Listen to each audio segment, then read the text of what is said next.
بسم الله الرحمن الرحيم. الحمد لله رب العالمين، الصلاة والسلام على رسوله الأمين محمد وآله وصحبه أجمعين، أما بعد. يوم tarehe 27 mwezi wa Shawwal mwaka 1439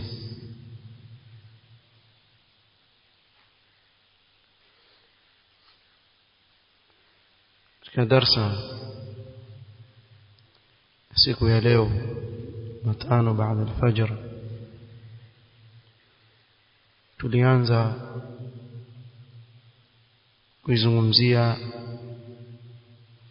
ibada ya haji na umra. Kitabu tunachokitumia al-Umda fi a'mal al-hajj wal-umra للشيخ محمد بن علي فركوس حفظه الله. Na kwa kuwa siku zimekaribia sana ibada hii tukufu ya haji na umra, nionelea kuwa tajaribu kufanya ikhtisar wala sio kusoma kila neno katika kitabu. Kadhalika pengine tutaongeza zaidi ya darsa hii, bimaana katika darsa ya kesho pia biidhnillah itakuwa ni haya tutakayozungumza insha Allah taala, kwa dharura na umuhimu wa Waislamu kufahamu ibada hii kabla ya kuifanya, na ndivyo ilivyo katika ibada yote nyingine. Leo biidhnillah taala tutaanza fi a'mali baina yaday al-ihram wa ba'dahu. Tazungumzia matendo kabla ya kuingia katika ihram na baada ya kuingia katika ihram. اعلم أن أعمال العمرة إحرام وطواف وسعي وحلق أو تقصير وترتيب بينها. mwanzo jambo la kwanza kabisa fahamu kuwa amali zinazofungamana na umra, ya kwanza ni ihram, kuhirimia, kuingia katika hali ya ihram. Ya pili ni tawaf, kutufu katika al-Kaaba. Ya tatu ni as-sa'i baina as-Safa wal Marwa. Ya nne halqun au taqsirun, kunyoa kabisa bimaana kipara au kupunguza nywele. Haya ni mambo manne yanayofanywa katika umra. Wa tartibu bainaha, na kufuatanisha katika hivi vitendo. ويستحب للمعتمر قبل الشروع في إحرامه, na yapendekezwa kwa huyu mu'tamir anayetaka kuifanya ibada ya umra kabla ya kuingia katika ihram. Na tukisema ihram hatukusudii hapa ile nguo anaoivaa, imezoeleka kuwa ile nguo yaitwa ihram, lakini tukusudia ile hali ambayo tayari ameingia katika ile ibada. Kiingereza wakieleza wasema state of ihram, katika hali ya kuwa yuko katika nini, ihram, wakati ule ambao kuna mambo sheria imemkataza na kuna mambo sheria imemwamrisha.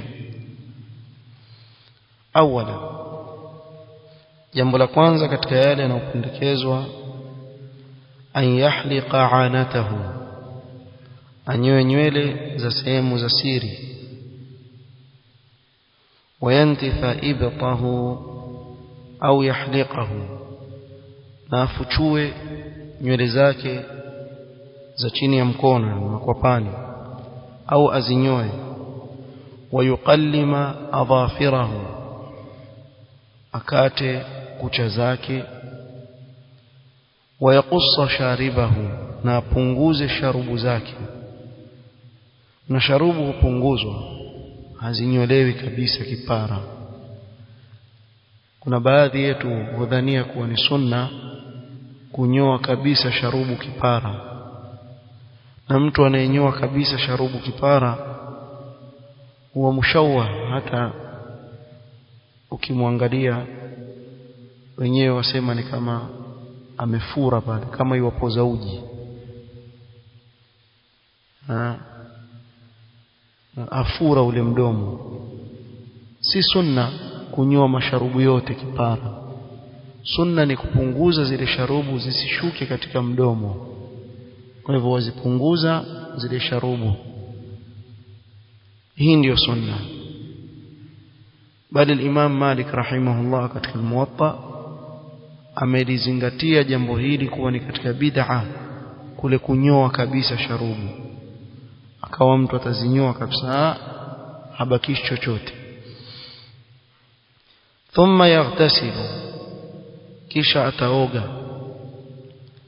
Wal-ightisalu sunnatun fi haqqi ar-rijali wan-nisa, na kuoga ni sunna kwa waume na wake. Walau kanat al-mar'atu haidan au nufasa, hata ikiwa yule mwanamke yuko katika ada yake ya mwezi au ya uzazi, ana damu ya uzazi. ففي حديث عائشة رضي الله عنها قالت: نفست أسماء بنت عميس بمحمد بن أبي بكر بالشجرة. أسماء بنت عميس رضي الله عنها mkewe Abu Bakr as-Siddiq radhiyallahu anhu alijifungua wakati wa hajjatul wadaa. Njiani alijifungua, akazaliwa Muhammad ibn Abi Bakr. فأمر رسول الله صلى الله عليه وسلم أبا بكر يأمرها أن تغتسل وتهل. Mtume صلى الله عليه وسلم akamwamrisha Abu Bakr amwamrishe mkewe aoge na atangaze ibada yake. Wakati ule walikuwa wakienda haji katika hajjatul wadaa. Kwa hilo ni jambo la kwanza linalopendekezwa. Thania, thumma yatatayyabu 'inda al-ihram wa qabla al-ihlal bil-'umrati bi atyab ma yajiduhu min at-tib fi badanihi wa lihiyatihi duna malabis al-ihram. Jambo la pili, atajitia manukato wakati anapotaka kuhirimia,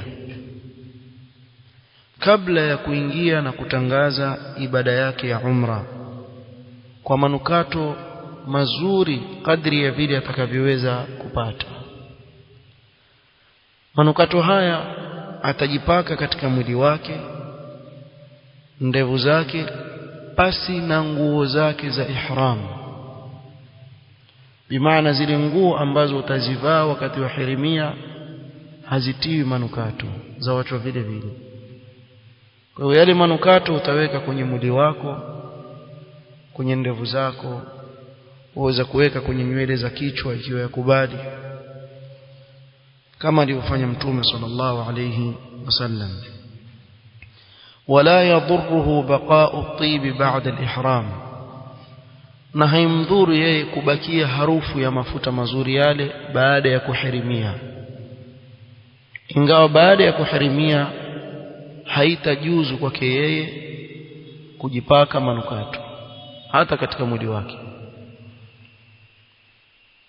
Ni hadithi Aisha radhiyallahu anha qalat,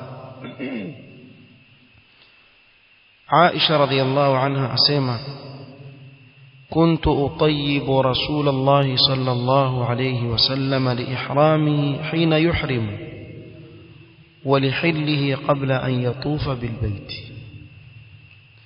nilikuwa nikimpaka mtume sallallahu alaihi wasallam manukato kwa ajili ya kuhirimia wakati anapotaka kuhirimia, na kadhalika anapohalalika mtume sallallahu alaihi wasallam kabla ya kutufu kuondoka alikuwa pia akimpaka manukato. Kwa hiyo hili ni jambo la pili katika yale yanayopendekezwa kwa yule anayetaka kufanya umra. Thalitha, jambo la tatu, wa malabisu al-ihram allati yartadiha ar-rajul, nguo za ihram ambazo atazivaa mwanamume, izarun wa ridaun غير مفصلين على قدر أعضاء البدن. ni izari, nguo ya chini, na ridaa ambayo tajifinikia juu, ambayo haikushonwa kwa kadri ya viungo vya mwili, ai ghairu makhitain. Tukizungumza ile nguo isiwe ni katika makhit, haimaanishi kuwa iwe haikutumiwa uzi kushonwa. Watu wengi utatizika hapa, sema ile nguo yatakikana isiwe katika nguo iliyoshonwa. Itakuwaje kitambara ikiwa kushonwa? Kinachokusudiwa hapa ni kuwa isiwe nguo iliyoshonwa kulingana na viungo vya kiwiliwili cha mwanadamu, bimaana haikutolewa mikono, miguu. Kwa mfano kama vile kanzu unayoivaa huwa ina mikono yake, ile ndio inaitwa makhit. Na nguo ambayo sio makhit, ghair makhit, ni ile nguo ambayo haikushonwa kwa kadri ya nini, ya viungo vya mwili. والافضل ان يكون ابيضين للرجال خاصه دون النساء. na ni bora zaidi vitambara viwili hivi viwe ni vyeupe, wala sio lazima, ni bora zaidi. Na hii ni hasa kwa nani? Kwa wanaume pasi na wanawake. Kule kupendekezwa ule weupe ni kwa wanaume pasi na wanawake. لحديث ابن عمر رضي الله عنهما أن النبي صلى الله عليه وسلم قال لا يلبس القمص. عليه katika ibada ya umra havai kanzu, wala al-amaim, wala havai kilemba, wala sarawilat, zile suruali kubwa alizokuwa akizivaa, wala al-baranis. Na hii leo ukisema kanzu ya Kimoroko nafikiri nitaeleweka, zile ambazo zina nini, zina kama kofia imeshonwa kabisa. Wala al-khifaf, wala havai khufu, illa ahadun la yajiduna alaini, isipokuwa yule ambaye hapati viatu vile vya kanda, hapati vile viatu kama kubadhi zile. Faliyalbas khuffaini, huyu ana ruhusa ya kuvaa khufu mbili. Waliyaqta'huma asfala min alka'baini, na zikate chini ya majicho yake mawili. Ingawa katika hadithi ya Ibn Abbas radhiyallahu anhuma Mtume sallallahu alayhi wasallam, man lam yajid an-na'alaini falyalbas al-khuffaini wa man lam yajid izaran falyalbas sarawila lilmuhrimin. Akatoa ruhusa kwa yule ambaye hana uwezo wa kupata viatu vile vya kanda, aweza kuvaa khufu mbili. Na akatoa ruhusa ambaye hakupata ile nguo ya ihram, rida na izar, kuwa ana ruhusa ya kuvaa as-sarawili. Hii ni kwa yule ambaye hana uwezo. والمرأة المحرمة تلبس ما شاءت من الثياب المطابق لمواصفات الجلباب الشرعي. أما mwanamke aliyeingia katika ihram, basi atavaa nguo yoyote anayotaka maadamu yaafikiana na sifa ya jilbab ya kisheria, bimaana nguo zake ziwe zaambatana na maamrisho ya kisheria. Bisharti alla tatabarraja bizina, asiwe yatajidhihirisha kwa mapambo. Ni makosa kujipamba, bimaana ile nguo isiwe ni yenye kuvutia wanaume wanapomuona.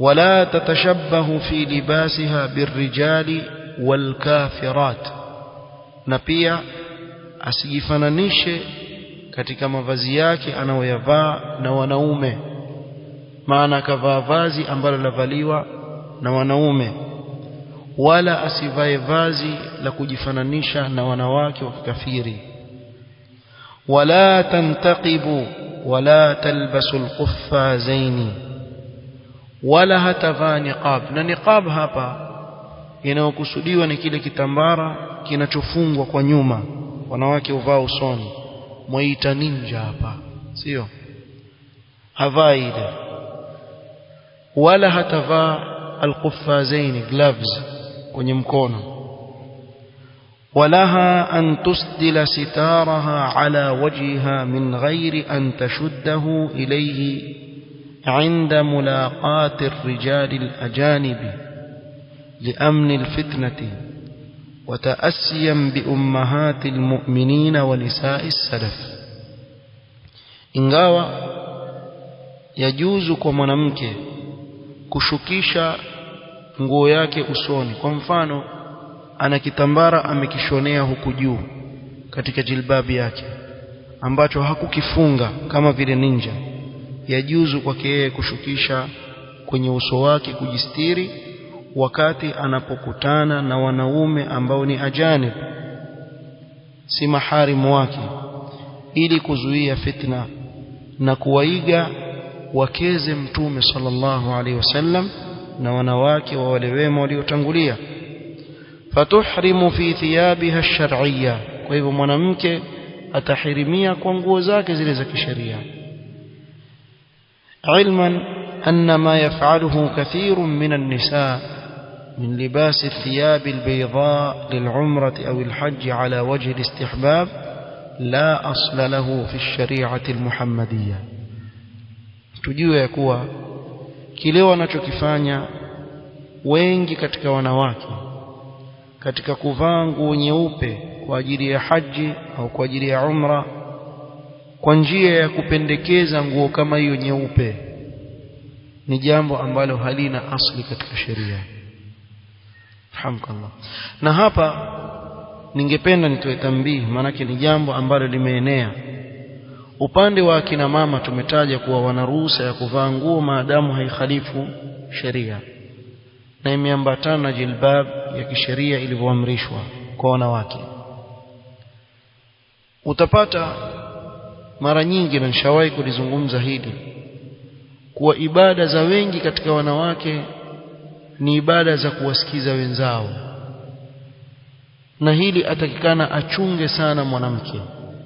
Usisikilize yoyote anayekuja kukwambia haja kukuaga kwa kuwa amesikia wenda haji aje na nguo yake, basi wajue yapendekezwa kuvaa nguo nyeupe. Hii hapa nilikwenda nayo mimi mwaka jana, kishika basi ukifika kule utaona hiki na hiki, na ukifika pale fanye. Sasa yeye ndio yuwabeba, na maskini wakati ule kwa sababu yeye hajui, aona sasa hivi ni wakati wa kufungua akili na kupokea kila anachoambiwa, kwa kuwa yenda kufanya ibada kule tukufu ya haji na haijui. Ni wajibu juu yako wewe mwanamume na mwanamke kuisoma ibada yako, wala usiichukue ibada yako kutoka kwa jirani yako. Mimi uziita hizi rawahu jirani, imepokewa na jirani, lakini sio ibada iliyofundishwa na Mtume sallallahu alaihi wasallam.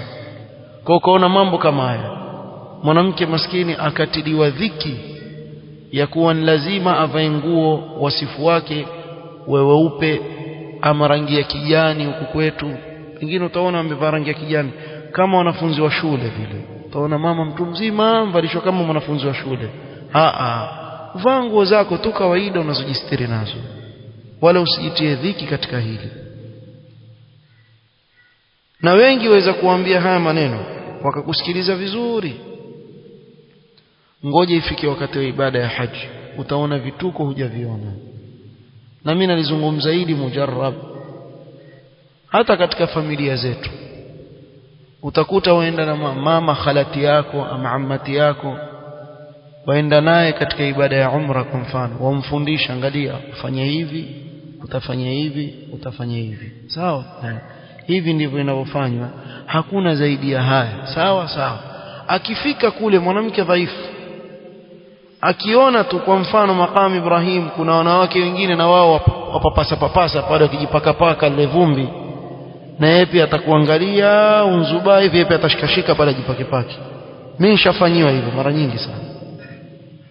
Mama wafanyaje? Naona watu wafanya na mimi nafanya. Usifanye hivyo, makosa. Usiende ukaona watu wafanye kitu na wewe wafanye. Mazuka ni wengi kuliko vile unafikiria wewe. Kiufupi, sifanyi mujazafa wala kupita mipaka nikisema asilimia kubwa ya waislamu wanaokwenda kufanya haji na umra hawaijui kuliko wale wanaojua. Si mnifahamu? Yaani tukipima asilimia ya wale wenye kufahamu ile ibada na wale wasiofahamu, wale wasiofahamu ni wengi waweza kufika asilimia kubwa sana ukipima na wale wanaojua. Kwa hiyo usichukue ibada yako kwa kumuona mtu anavyofanya na wewe wafanye. Nafikiria niliwapigia mfano, ilitokea klipu, kuna baadhi ya watu wa nchi fulani walikuwa wakitawadha kwenye hewa, mkumbuka? Kama hiyo tawadha na hakuna maji pale mahali. Nafikiri kila mtu aliona hiyo. Watu wakasema sasa ujinga gani huyu mtu kufanya? Haikupita wiki mbili ikatolewa klipu nyingine, sasa watu wa nchi nyingine waiga. Pia wao wako pale kwenye saha ya haram katika al-Kaaba, aona kutoka nje kutawadha mbali. Kwa hivyo wakakaa grupu pale eti watawadha kwenye hewa. Kama vile mtu anavyotawadha. Ni kama wafanya tamthilia. Waweza kuona jambo dogo kwa mtu mmoja anaanza na waona wewe ni ujinga, lakini kuna watu wengine maskini wakiona vile wana labda huku Maka watu watawadha hivi. Wengine anaweza kusema hivi. Labda kule kwetu ndio watawadha na maji. Lakini ukifika hapa waruhusiwa kutawadha na hewa. Ulisikia wapi? Lakini ni mambo ambayo watu ambao hawataki kusoma ndivyo wanavyoingia katika majanga kama haya. Na hii ni tambihi kwa kina mama. Kwa hisani yako mamangu, soma mwanzo. Soma, huna udhuru. Kila kitu leo kipo wazi. Tafuta kitabu kidogo kizuri kwa lugha unayoelewa.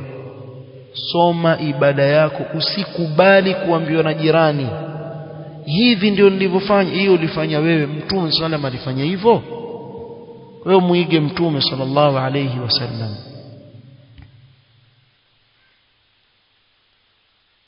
ففي حديث ابن عمر رضي الله عنهما: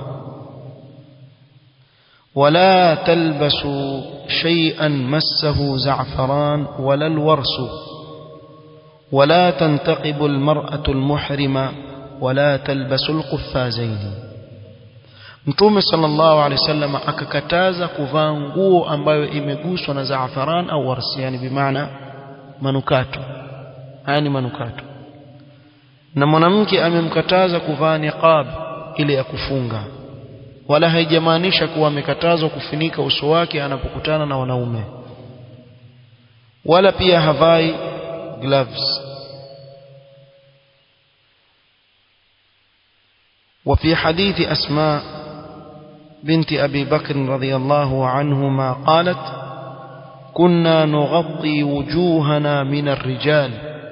أسماء رضي الله عنها سيما tulikuwa tukifunika nyuso zetu kutokamana na wanaume, yani wanapokutana na wanaume wakifunika nyuso zao. wa kunna namtashitu qabla dhalika fi al-ihram, yani kuchana nywele zao kabla ya ihram wal-qutfan. وعن عائشة رضي الله عنهما قالت: المحرمة تلبس من الثياب ما شاءت. عائشة رضي الله عنها asema aliye katika ihram katika wanawake atavaa katika nguo anazotaka, illa thawban massahu warsun au za'faran, isipokuwa nguo ambayo imeguswa na wars ama za'faran, yani manukato. Wala tatabarqa, na wala hatavaa ile burqa inayojulikana leo kama wanaofunga wanawake kwenye uso, ninja. Aisha radhiallahu anha akamalizia kusema watusdilu thawba ala wajhiha inshaat, na aweza kushukisha ile nguo yake katika uso wake akitaka. رابعا وإذا وصل المعتمر الميقات anapofika yule anayefanya umra katika miqat. ومواقيت العمرة المكانية هي نفسها مواقيت الحج لا يجوز للمحرم تجاوزها بلا إحرام. مواقيت ni sehemu ambazo sheria imeweka kuwa ibada ya haji na umra huanza pale, na zile miqat za umra ndio miqat za haji, hakuna tofauti. Kwa hivyo ni mipaka iliyowekwa na sheria kuwa baada ya hapo moja kwa moja mtu aanze ibada yake ya umra ama ya haji. Kwa hivyo akifika yule mwenye kufanya umra katika miqat, فإن كان من أهل المدينة أو ممن يمر بها وهو ما يسمى بذي الحليفة, ikiwa ni katika watu wa Madina au apita kwa njia ya Madina ile miqati inayojulikana kama Dhul Hulaifa, falahu an yusalli fi wadi al-aqiq rak'atayn istihbaban ma 'ada al-ha'id wan-nufasa. Na hii ni hasa kwa watu wa pale, kwa sababu pale ndio kuna wadi al-aqiq, kuna bonde la aqiq. Pale ni sunna kuswali rak'a mbili, isipokuwa mwanamke aliye katika haidh ama nifas. Mtume sallallahu alayhi wasallam asema atani ati min rabbi wa qala salli fi hadha alwadi almubarak. Kwa ni amri Allah subhanahu wa ta'ala amwamrisha mtume wake sallallahu alayhi wasallam istihbaban kuswali katika sehemu kama ile inayojulikana kama wadi al-aqiq. Na hapa pia kuna tambihi kwa baadhi ya watu, kila sehemu akifika yeye aswali rak'atayn, mpaka watu wafanya mzaha. Kuna roundabout moja pale Jeddah kubwa, inajibaskili kubwa, baskili vile imetengezwa tu mapambo. Jamaa hudanganyana wakasema ile mbaskili ya Adam ile. Sasa simamisha swala rak'a mbili, pia pale ataka kusimama aswali rak'a mbili kwenye baskili. Hawa watu wako wengi hawa, kila anapokwenda yaona hapa ni sunna kuswali rak'a mbili, hapa ni sunna kuswali rak'a mbili, hapa ni sunna. Anaofanya namna hiyo, na mengi hutungwa watu wakaswalishwa rak'a mbili, swali rak'a mbili, swali rak'a mbili, na hapa swali rak'a mbili pia, ukaona kila mahali unapokwenda swali rak'a mbili.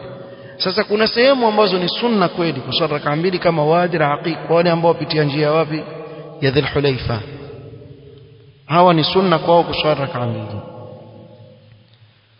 فإذا وافق وقت فريضة يصليها في أي ميقات كان. أما ikiwa itasudufiana wakati wewe waingia kwenye miqat ni wakati wa swala ya faradhi, basi utaswali katika miqati yoyote ile. وكذلك إذا صلى ركعتين ونوى بهما سنة الوضوء أجزأه فعله. كذلك ikiwa ataswali rak'a mbili akanuia sunna ya wudhu kwa mfano, la bas, waweza kuswali. فإن كان السفر على متن طائرة لا تتوقف إلا في جدة, ikiwa safari yake ni juu ya ndege na ndege haitasimama isipokuwa akiwa amefika Jeddah. Watu wataja ni Jeddah, lakini fasaha ni Jeddah, julikana hivyo. فيستحب له أن يلبس الإحرام من المنزل أو في المطار أو في الطائرة. Huyu itapendekezwa kwake avae ihram kuanzia nyumbani anapotoka au juu ya ndege au anapofika katika airport yao, si Jeddah, airport yao pale anapoondoka, kabla hajaingia kwenye ndege avae ihram. Wa an yuhrima bi'umratin wujuban qabla an yatajawaza al-miqat al-makaniyya al-muta'alliq bihi, na awe atahirimia kwa umra, wajib kwake yeye kuhirimia kabla ya kupita ile miqat inaofungamana na yeye juu ya hewa. Na siku hizi alhamdulillah ndege nyingi wajulishwa kuwa tumekaribia kwenye miqat, kwa hivyo pale wafanya nini? Waingia katika ihram yako moja kwa moja. Na Judda sio miqat. Hata ukaona baadhi ya watu ambao wanyoshiwa vidole kuwa mashekhe kuwafanya hivyo, usiwafuate hao waongo. Mtu asikwambie ukifika Jidda utavaa. Kuna mmoja mimi nashangaa sana, haina haja ya kusema sana, lakini mimi nashangaa khurafi mkubwa mmoja, alafu anyoshiwa vidole kuwa na elimu huyo daima. Tukienda haji ama umra, ikiwa tuko naye katika ndege na ile kanzu yake, mpaka fika Jidda yashika mikono na kanzu yake, habari ana. Bali kuna wengine mpaka Mina wakutana na wao, wako na hali yao ya kawaida ya hajafanya tuseme umra ama nini. Akitaka kufanya umra ndio yuwavaa zake, afwan mpaka Makka, ndani ya Makka ndio yuvaa nguo ya ihram yake, kisha yuingia kwenye nini, kwenye ibada. Na hii makosa. Sawa sawa ni kwa mtu ahirimie kabla ya kuingia kwenye nini, kwenye miqat. Ni wajib kuhirimia kabla miqat. Wala Judda sio nini, sio miqat. Kwa hivyo usiongojee ukashuka na ndege Jidda ndio ukasema pale nitakwenda kuvaa. Nimeambiwa miqati yetu ni Jidda, itabidi utafute hiyo hadithi inayosema kuwa miqati yako ni Jidda. Wallahu almusta'an.